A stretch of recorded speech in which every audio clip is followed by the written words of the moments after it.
Hi, I'm Dennis Gage. Thanks for tuning into My Classic Car. I'm a certified car nut. Well, this week we're in Stowe, Vermont for the British Invasion. This is one of the largest all-British shows in the country, but it's the only one nestled in the beautiful Green Mountains. Man, what a place for a car show. The event's in its 19th year. It draws several hundred cars, all of the British persuasion, and people keep coming back year after year. But all you have to do is hang around here for a little while, and you can easily see why. So let's get around and check out some of this cool British iron in this very cool setting.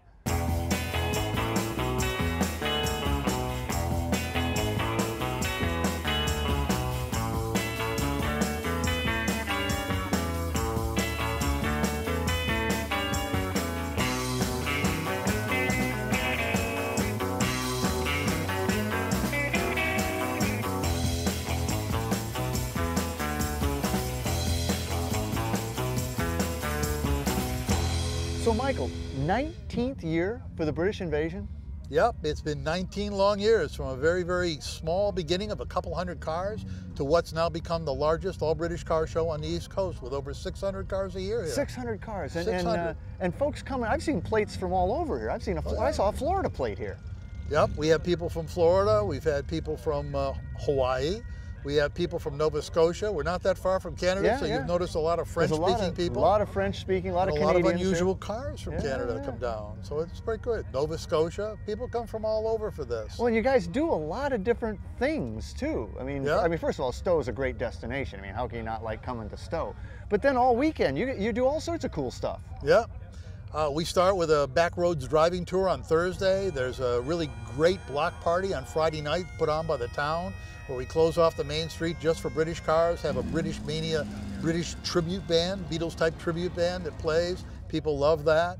And then Saturday, of course, is the big day here. That's the Concours d'Elegance, our judge competition. And then Sunday you do some other fun stuff? Sunday we get up and we do a back roads run up over the notch, the Smugglers Notch, which is a very up over the top of the mountain and down the other side, 70-minute run. And we come back with a fun day. It's a big time. The whole weekend's a big time. A big time, a lot of fun. We're in a pretty big time vehicle here. This is a big time vehicle. This is a legitimate British vehicle here. Yeah, it wasn't exactly what you would call a concourse car. but it looks like we could do some serious, or at least rabbit hunting. What do you say? Yeah, Did they leave rabbits? the keys? Let's fire this baby up. The keys are here. I'm not sure if I can start it long, but you never know. We're out of here. Yeah. Well, Malcolm, this is a great looking little car. It's a 1932 MG J1. J1, yes.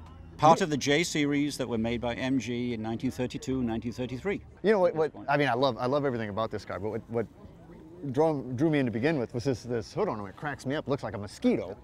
And I said that's got to be kind of a joke. I mean, but that's real. No joke. Those hood ornaments were given out by MG dealers in the early 30s.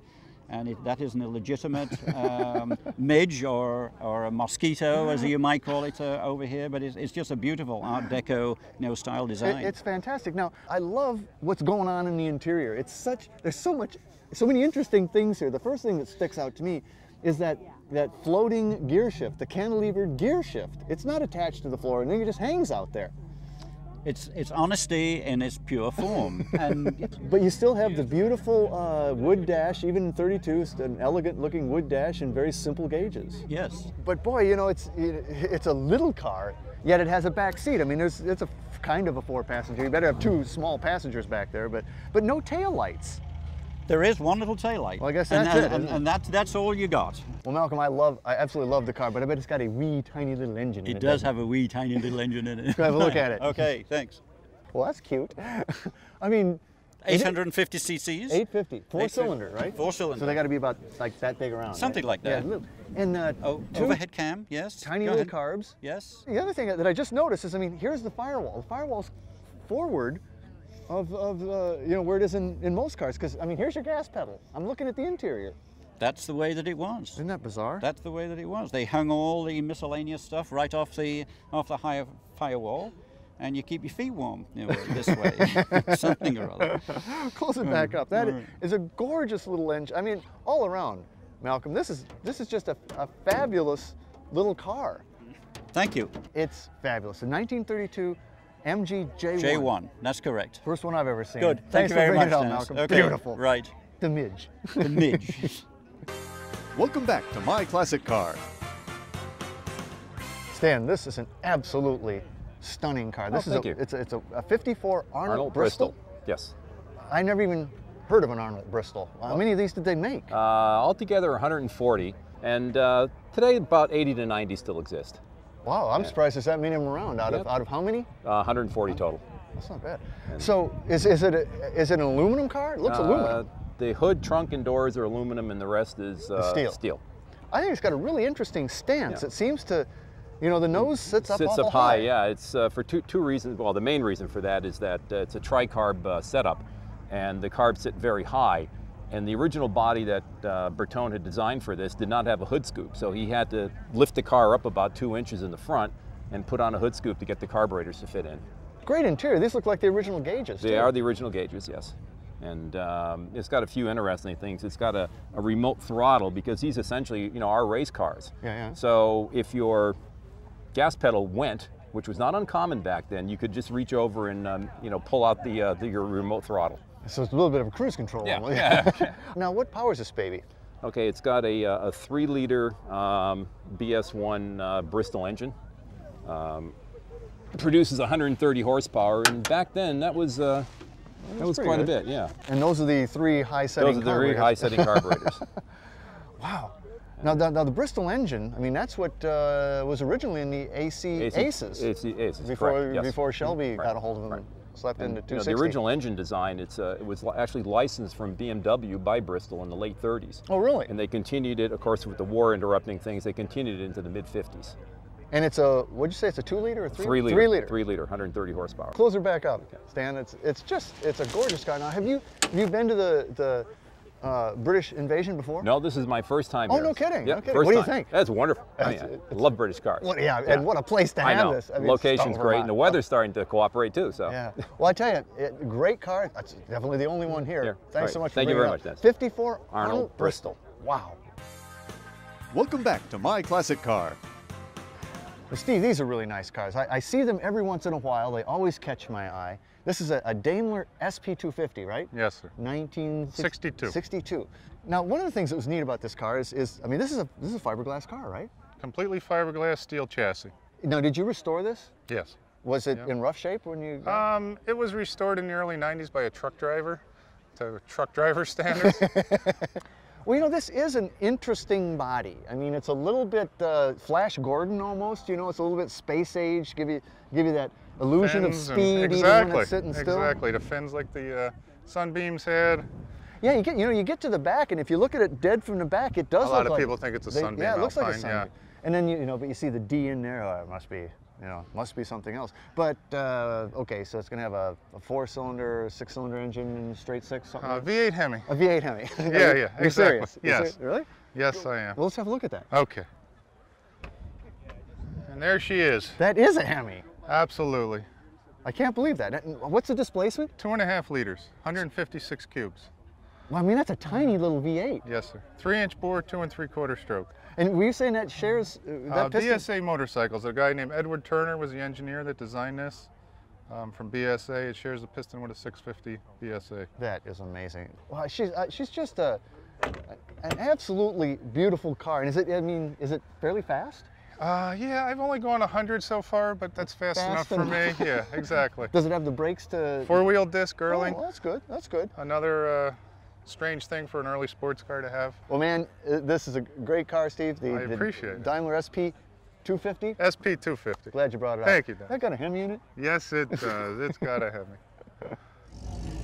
Well, Peter, these Lotus 7s are insane cars. This is kind of a Lotus 7. Yeah, it's kind of not, but you created this car. Yeah. I love the story. Tell me the story of this car. My dad and I had done a 73 MGB for my mom, I don't know, probably a year and a half, 2 years before this, and it kind of got me into the British car theme, and I kind of wanted to have my own thing, and I had a friend that kind of tipped me off on this. He had a VIN number from a wrecked one, and he had a book that went along with it, how to build a sports car for under 250 British pounds.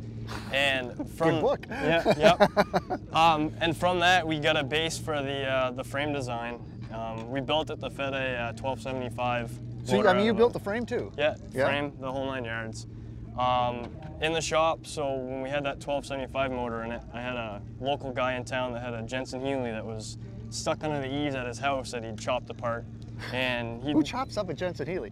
he was gonna build a hill climb car out of it. Who builds a hill climb car out of a Jensen-Healey? It was supposed to. It never made the hill climb, so it got left under the eaves. The motor was seized to, on top of everything once we got it home. Oh my gosh! But we went back through and chopped the frame apart to fit that motor under it.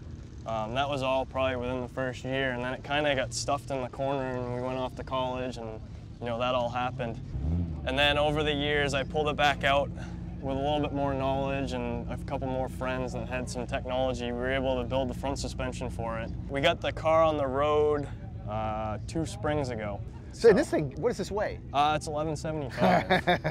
And I mean, the frame, the suspension, you stole the engine out of a Jensen-Healey wreck. You did all this interiors? Yeah, the interior fabrication and everything? Was all done by us in-house. Wow, now she seems a little, wider than a Lotus 7? It's a lot wider. It's got the rear end that was in that Jensen-Healey, which has a limited slip in it. It was one of the rare ones that somehow we get hung up with a limited slip. It's got a 5-speed gearbox. It's a get rag that also came out of that Jensen-Healey with a custom-built drive shaft in between. Nice job, man. Thank you. Lotus 7, sorta. Yeah, sorta. Sorta. Welcome back to My Classic Car. Well, Dale, these are funky little cars. This is a '73 Lotus Europa. Correct. Yeah. These are odd little cars, and this is one of these love it or hate it cars. I've always really liked them because they're just so different. And I remember a friend of mine in college had one of these, and I thought it was the wildest machine ever. But it's an interesting car in a lot of ways. It's a fiberglass car, right? Correct. Yep. Yep. It is. Now, when did they make these? They made them from when to when? The mid '60s to the mid '70s. Now, this was basically Lotus's first mid-engine car, wasn't it? That's their attempt at mid-engine. Yes, the first one, right? Well, it's got such a wild look. I mean, you get up front, and okay, that looks British. I mean, it looks British enough. Mm-hmm. But then as you go farther back, it just gets more and more different. By the time you get, about to the middle of the car and you look back, you go, I'm not sure what that looks like. Yeah, that's right. It's just a really different look. Can I open the door? Sure, go ahead. It's the only way to look at the interior, right? Yep, it's a long ways down, okay? Holy cow. Yep.